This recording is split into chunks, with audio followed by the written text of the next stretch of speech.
Welcome to Influential Visions. Here, we interview futuristic leaders who share their deep industry knowledge and business experience with you, ensuring you have your finger on the pulse and your eyes wide open. My name is Nathaniel Schooler, and I am your host today.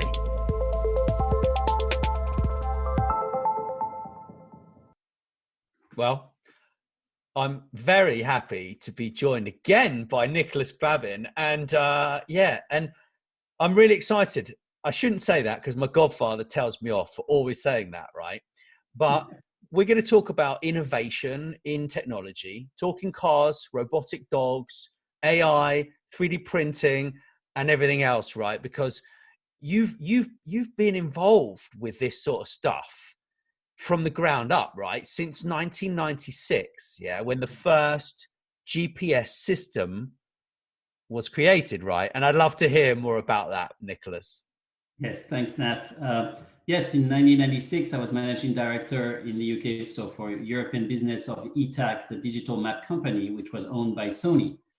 My first job with Sony, and we were using ordnance survey mapping, and we were improving the ordnance survey mapping with people going around the UK all year long, every day, discovering one-way streets, no right turn, no left turn, all these things. And we were adding that onto the mapping. And then we had a digital map that could be used with Sony's technology to get the first GPS system out. So at the beginning, because the GPS signal was being downgraded by the military for the war in Iraq, we had to use wheel sensors. So it was unbelievable. We had a technology called map matching, which would take the signal from the GPS and the wheel sensors and match it on a map. So we were about 100 meters, 150 meters off, but it was really unbelievable. I had people, I lived at the time in Wimbledon, and I had neighbors in my cul-de-sac come to my place and ask if they could have a tour in the talking car. It was just unreal. The first time you sit in that car and you hear, please take the next right at the roundabout, please take the second exit. People were just like looking at you saying, what's going on here? And then the first time I used it for a long trip was to go from Wimbledon to Chichester for a wedding party. And so I had friends who were my age, talking about new technology and all these things. And so I hadn't told them about the car. They had their maps on their lap, saying, okay, you need to turn right. And then suddenly the car talked. And the car said, I can't say what they said because it's pretty vulgar.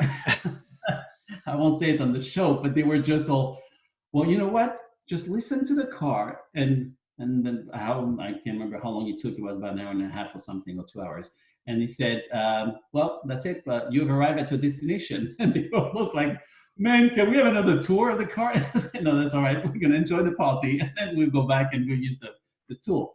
So it's, again, innovation, thinking what's the worst thing is that you get lost somewhere. You have no phone coverage, especially at the time, mobile phones were just starting and all this. And having a car that would tell you where to go. When you think about it, this was the first ever GPS. Now, what would you do without GPS, right? So again, Sony was at the beginning of that technology. They sold ETAC in 2000 because they couldn't see the business take off. and just after they decided to do that, the business took off. And it was just absolute. And today, Waze on your phone bought by Google for billions, if I remember correctly. It's just the technology is absolutely superb. So that was the first experience back from 1996, and me being very popular with all my neighbors in Wimbledon cul-de-sac with people wanting to have a tour in that talking car. Yeah, I remember having one of the first, not like, obviously not as early as that, right? But I remember having like this GPS, and they were awful, like compared to what you have now, right? Like it's crazy what we have now. Like if you can take an iPad, right, and you can be in an aeroplane, and you can have your iPad tell you how far you are from the ground, right? Like obviously you have to set it, yeah. you have to set it. I forget how that actually works. My buddy, he's got loads of GPS systems, yeah, in his little airplanes, right? But it's quite bizarre, yeah. Like, but you still need to learn how to navigate using other methods before you actually can pass your license, apparently, right? So that's quite interesting. I find that quite interesting. So same for boats. Today GPS works on boats, and same thing, you have to know in case your GPS system goes down in the middle of the Atlantic, you need to be able to calculate how to go from point A to point B on a boat. So same thing. But again, you know, if we hadn't started back in '96 with that system, and we wouldn't be where we are today. So we had to start with something that was not fantastic. I found the other day in my junk, if I could say, the system that we used to sell to consumers. It was called StreetMate. SkyMap in the US, StreetMate in the UK and in Europe, and it was a CD-ROM working on any laptop with a PCMCIA card. I don't know if you remember those big cards called PCMCIA that you used to plug into your laptop. Mm-hmm. And the PCMCIA card was linked to a GPS system that you would put on the dashboard of the car. And so with your laptop, that was the first GPS system working, you know, without being embedded into the car. And that one was a huge success. We use obviously the Sony network for that and sold it to all the major carriers and stuff. And it was about £150 at the time. So not that expensive, and because it was so innovative, people were just crazy about it. And we had fantastic mapping because ordnance survey mapping at the time. The reason I'm saying at the time is because today I don't know if it's still the best, but it was absolutely fantastic. And what we had added on top of it made it really robust and fun system to use. And that's what innovation is all about. It's like, you know, starting somewhere, and then today you look at it and you think, my boy was born in 1996. He's only seen GPS systems in cars. So it's like he doesn't even know what the map looks like, you know, paper map.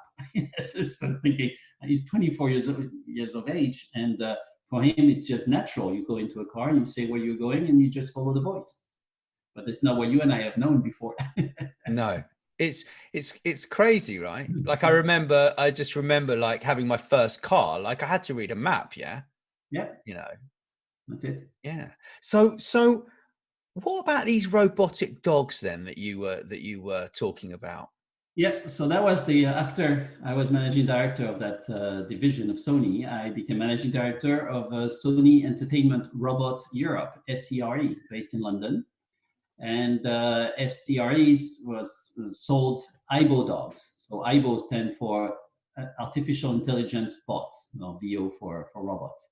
It was the first AI-based robot that we sold in shops. So again, all the various shops that in the UK and Europe, we sold it in a lot of countries: Russia, France, UK, Germany, Spain.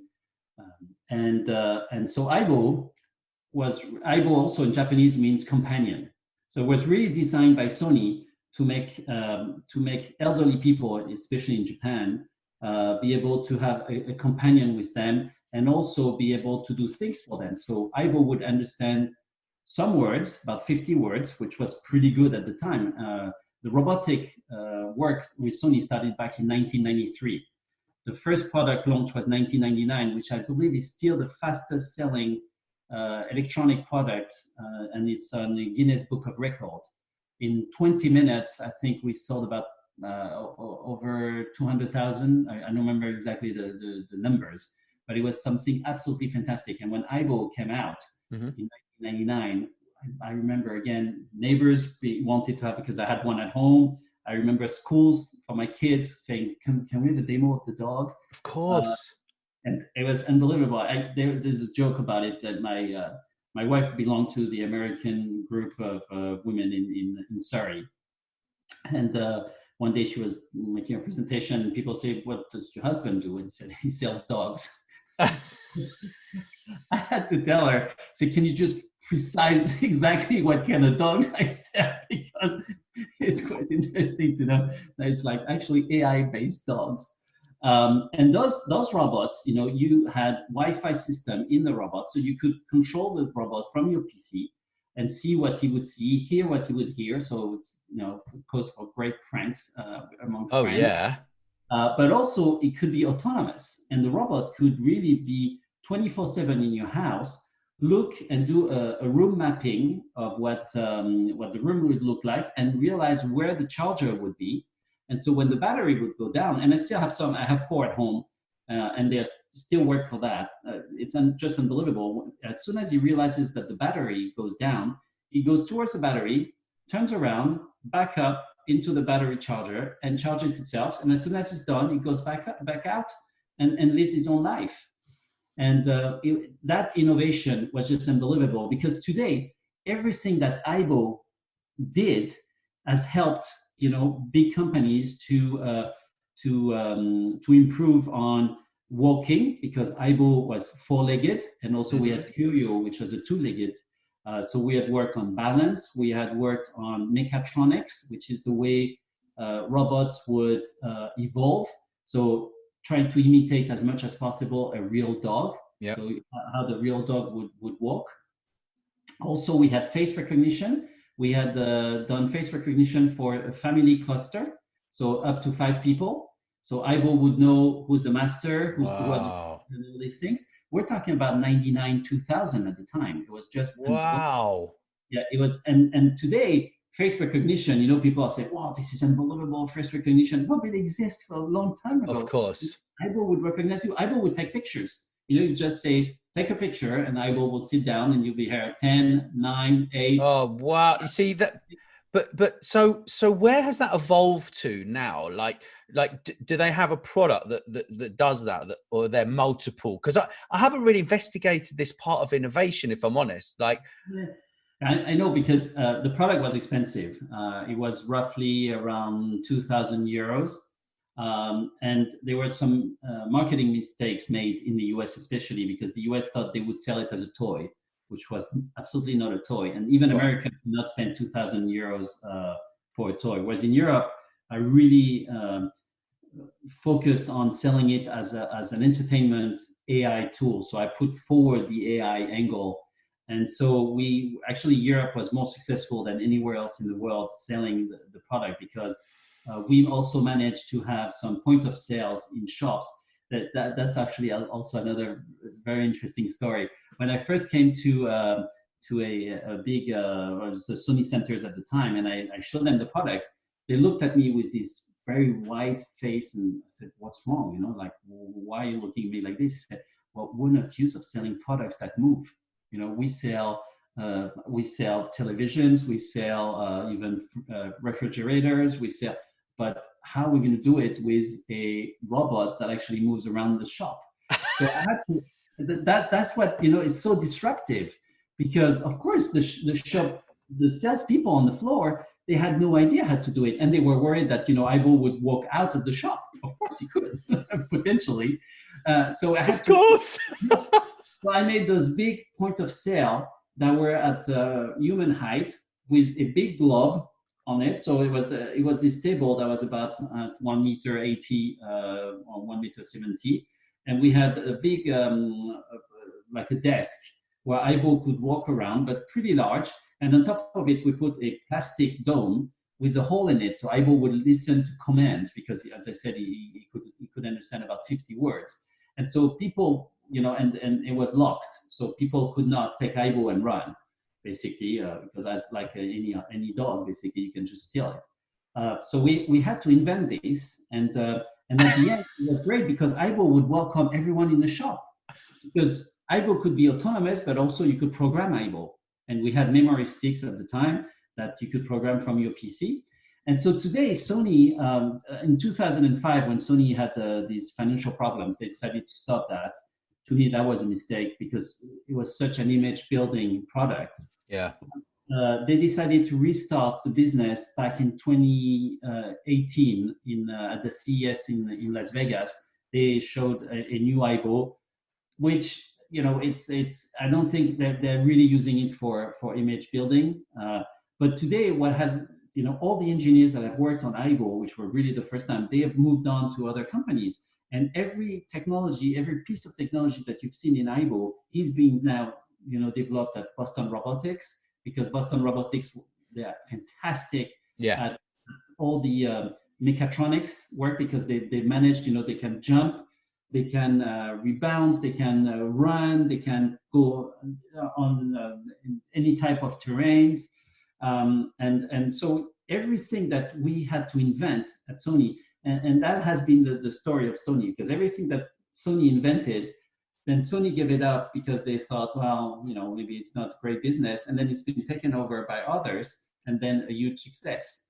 And we talk about VHS, we talk about Walkman, inventor of Walkman back in 1979.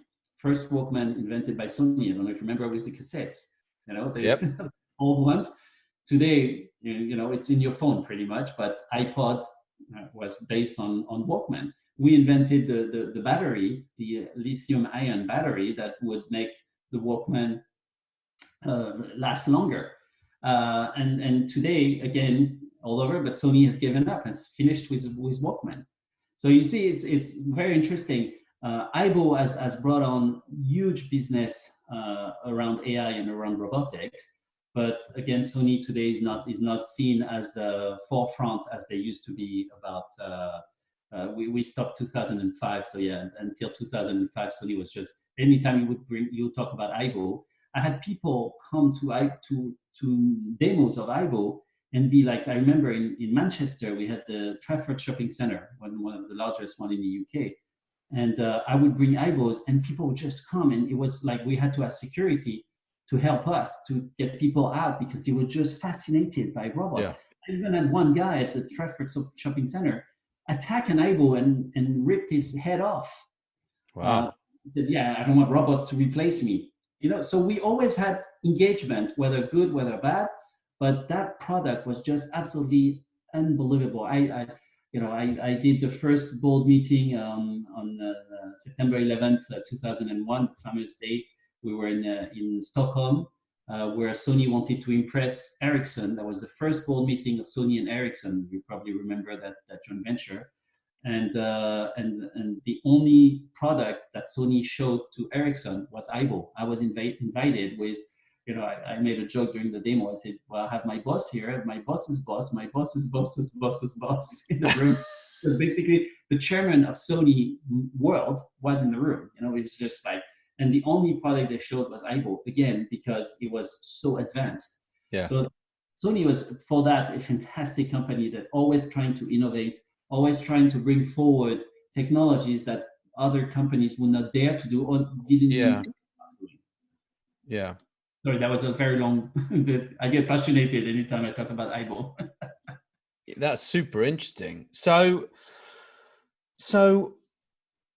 now we've moved beyond that, right? And we are, let me see, we're in a place now where we don't quite know what's going to look like once we move beyond where we're at right now, right? And there's a lot we could sort of talk about from there, right? But like the two things that I think are super interesting, I know you share that enthusiasm, right, are obviously the AI and the 3D printing, right? And I think certainly with the robotic dog and the 3D printing, a lot of innovation kind of came from MIT, didn't it? To create that. I mean, they created like the 3D printer, didn't they, in the early days? Yeah. And now you can print all sorts of things. You can print clay, you can print buildings. So what do you think about 3D printing? Yeah. I think it's a fantastic technology. I think it's an affordable technology. I can see today with COVID fights, or at least the fight against COVID, it is the role 3D printing is playing is just enormous, tremendous, as somebody would say, where you can build masks very quickly in a cheap way. Again, you see a lot of people doing it from their home and delivering them to hospitals. So it's again, I've seen in China houses being built in like less than a week with 3D printing. I think 3D printing is just superb. On top of it, the way it has been marketed has been fantastic because it's very collaborative. You can look in your town where you are, where there's a 3D printer, and do your own work at home and just send it there and pay just for as you go, pretty much. Oh, that's wonderful. I didn't know you could do that. I was talking to a chap the other day that actually has done a lot of innovation for like Dyson and lots and lots of big brands like the BBC. He did a lot of work on really micro projects with 3D printers, because what he was saying was, you can get something to a certain point, but then you need to customize it.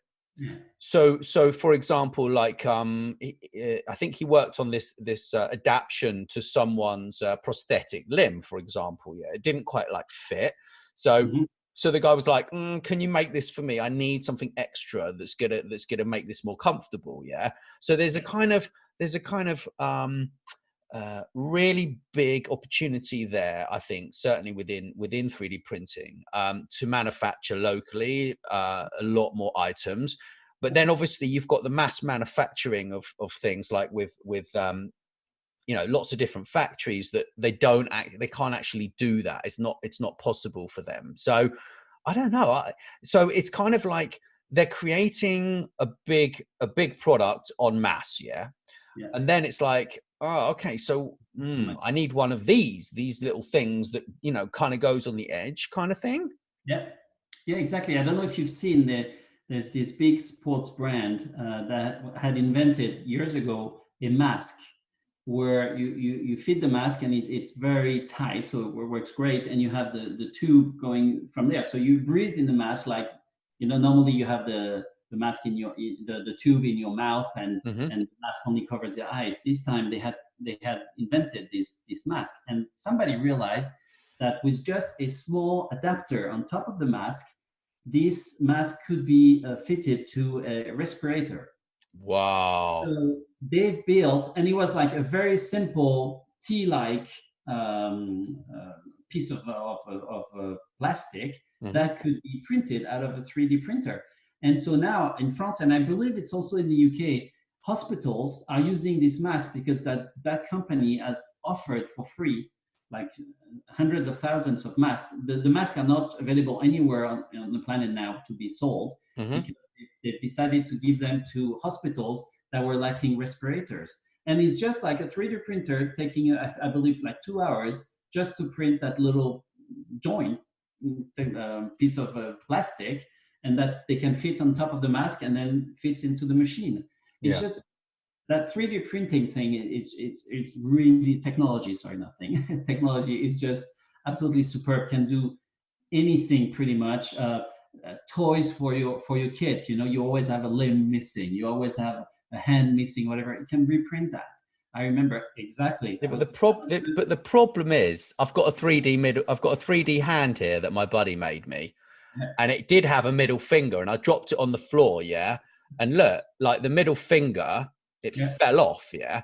So I actually spoke to this chap the other day, and he spent 3 years working on adhesives.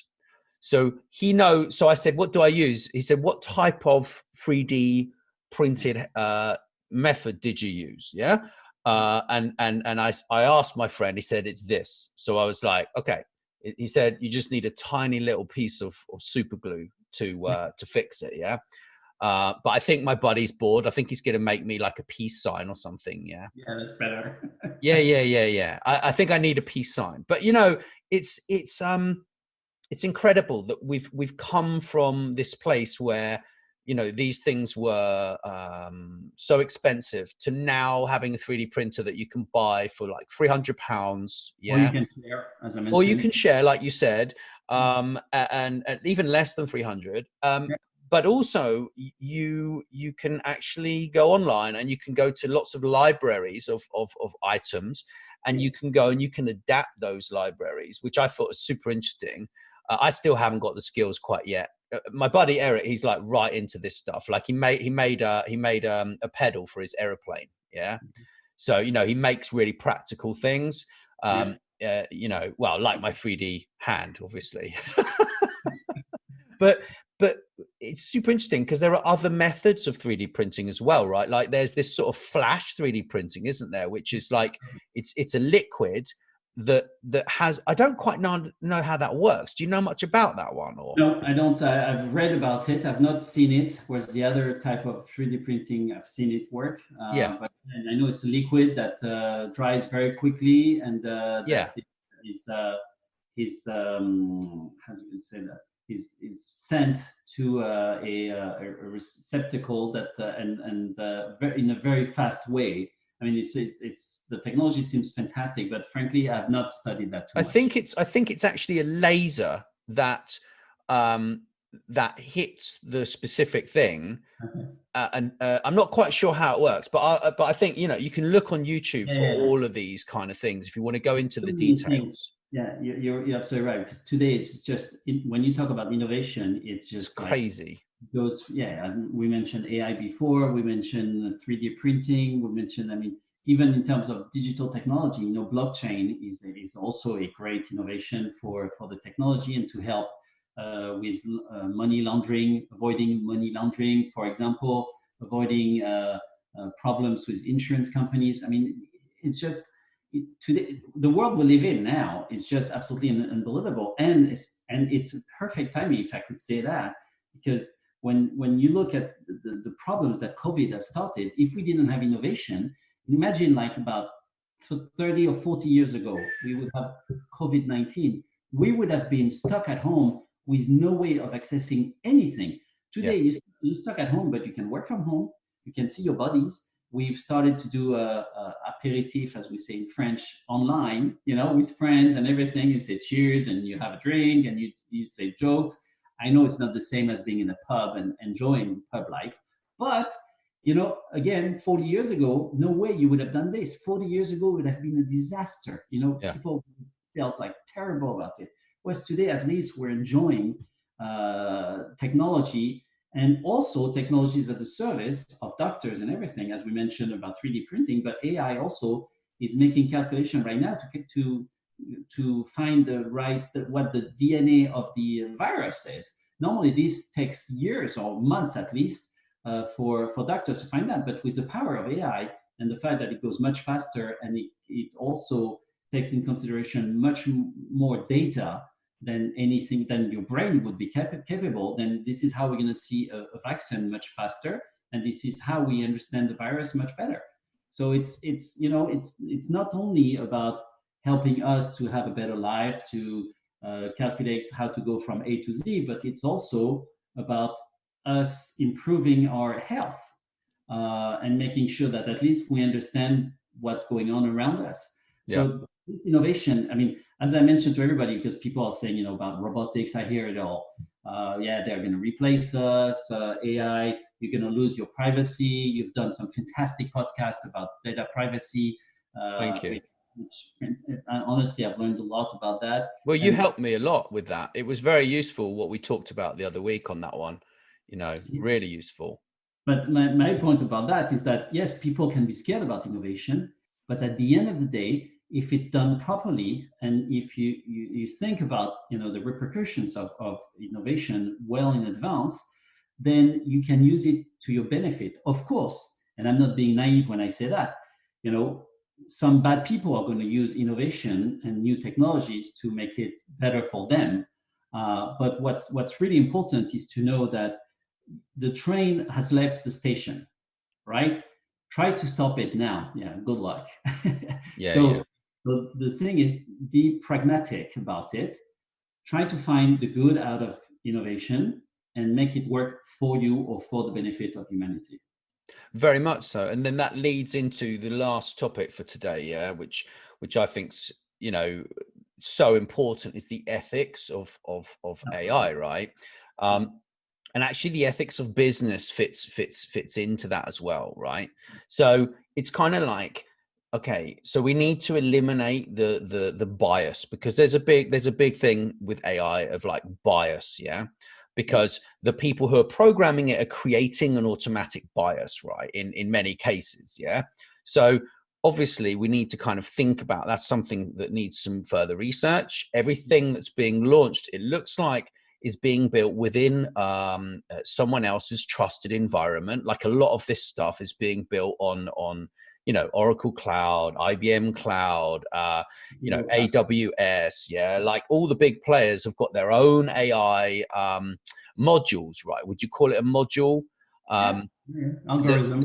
That's in a container, right? Like a Kubernetes or whatever. Yeah, and those. So, how do you know much about like how that kind of works, or are we?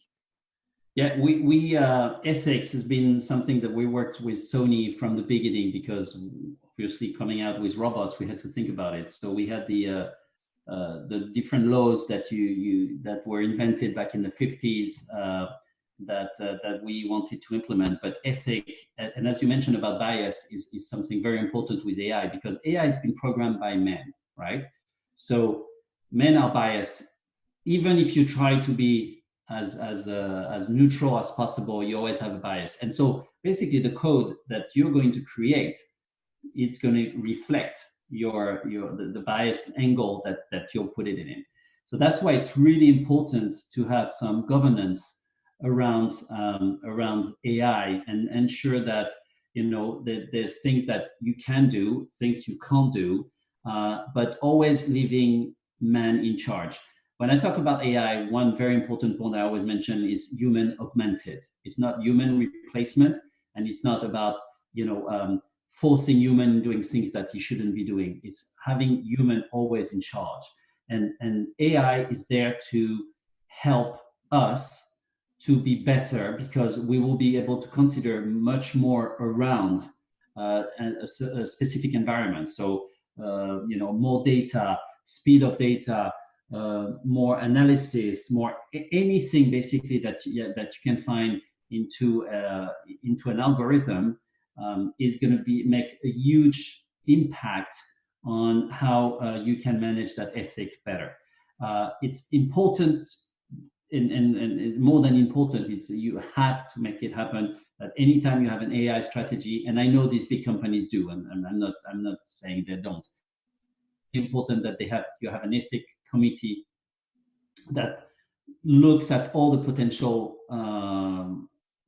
forecasts or the potential issues that could come from AI. So AI is a fantastic technology, and again, the train has left the station. You can't go back on it. It started back in the 50s again, so it's not a new technology, but it's just today because we have speed, we have cloud, we have data, we have data scientists, we have all this new world around data. That's why today it's becoming so important. But again, when we launched Aibo back in 1999, it was based on AI. So we started to have data. We could see if somebody was living alone.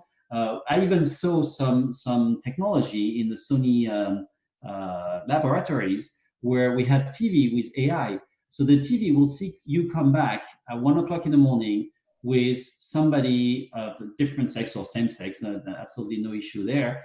But somebody that the TV would not recognize. So the TV would start thinking, oh, maybe it's a date. So I'm going to turn myself on with some nice classical music to make it more romantic.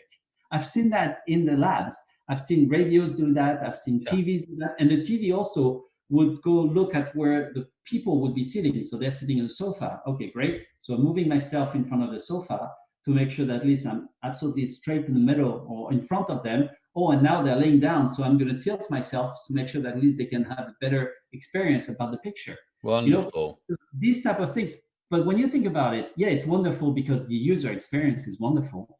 But behind that data could be, stored. For example, this person is not his wife, right? So this data could be used against the person saying he's cheating, right? And if the data is in the hands of the wrong person, then of course the wife could be aware of that, or family could be aware of that, and then it could lead to a lot of trouble. Blackmail, all sorts of things. I mean, we're going to talk a lot more about things like that fairly soon, because it's very relevant to the influencer marketing company that I'm a principal consultant for, and you work with us from time to time, and all of this data, the personality profiling, the buying mindset people have, the content relevance, the location of the content, the social sharing tools and automations, and, you know, all of these things are super important, and they all come down to the data in the first place, right? So